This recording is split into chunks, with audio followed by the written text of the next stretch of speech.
Hello guys, मेरा नाम फयाज अली है।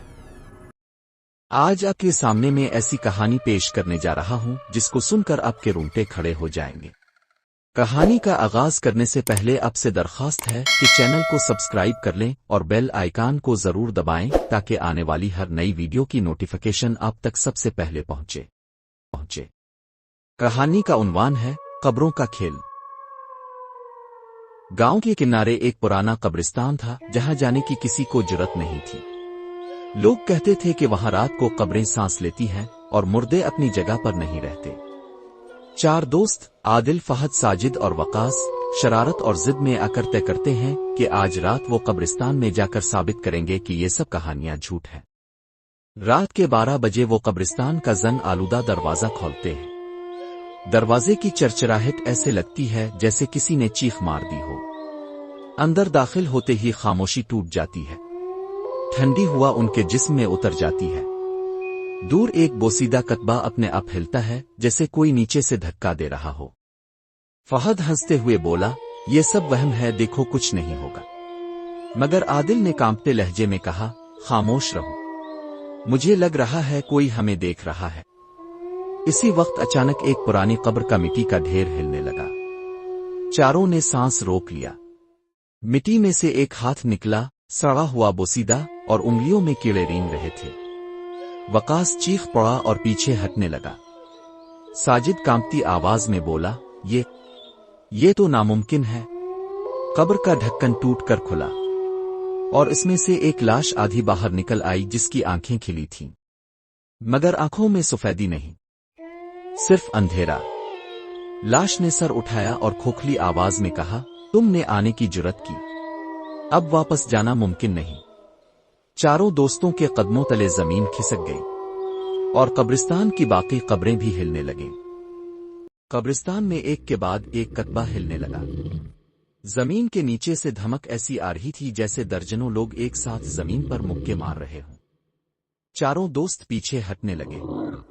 फहद ने चीखते हुए कहा, यह सब कोई डोनी फिल्म नहीं है, ये हकीकत में हो रहा है। आदिल के कदम कांपने लगे। मैंने कहा था ना, कोई हमें देख रहा है। अचानक बाईं तरफ एक कब्र जोर से फटी। इसमें से एक बूढ़ी औरत की लाश निकली। इसकी जल्द आधी गिल चुकी थी, हड्डियां बाहर झांक रही थीं। मगर सबसे खौफनाक इसकी आंखें थीं, अंधेरी, खाली मगर सीधी उनकी तरफ घूरती हुई।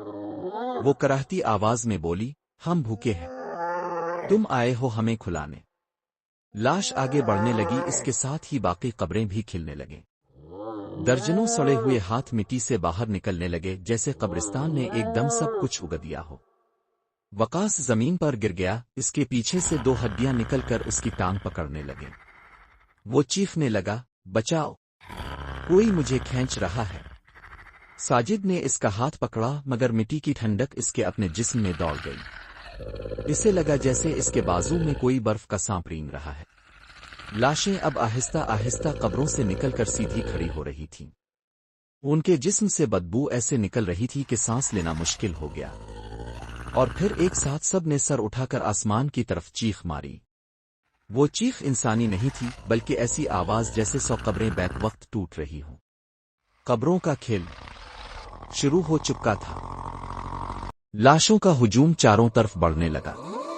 मिट्टी में से निकलते कदमों की खड़खड़ाहट कब्रिस्तान को दहला रही थी।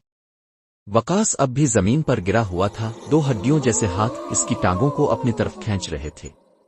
वो चीखते हुए बोला, मुझे बचाओ, ये मुझे कब्र में घसीट रहे हैं।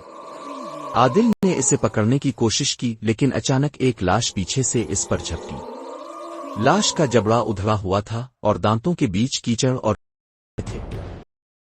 पूरी ताकत से धक्का दिया मगर लाश ने इसकी गर्दन में अपने नाखून गाड़ दिए। साजिद चीख उठा, दौड़ो वरना मर जाएंगे। फहद ने कांपती आवाज में कहा, लेकिन वकास। साजिद ने पीछे देखा, वकास का जिस्म पहले अंदर जा चुका।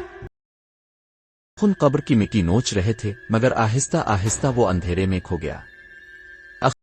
उसने खौफनाक चीख मारी, बचाओ, मैं अभी जिंदा हूं। फिर सब कुछ खामोश। कब्र बंद हो गई।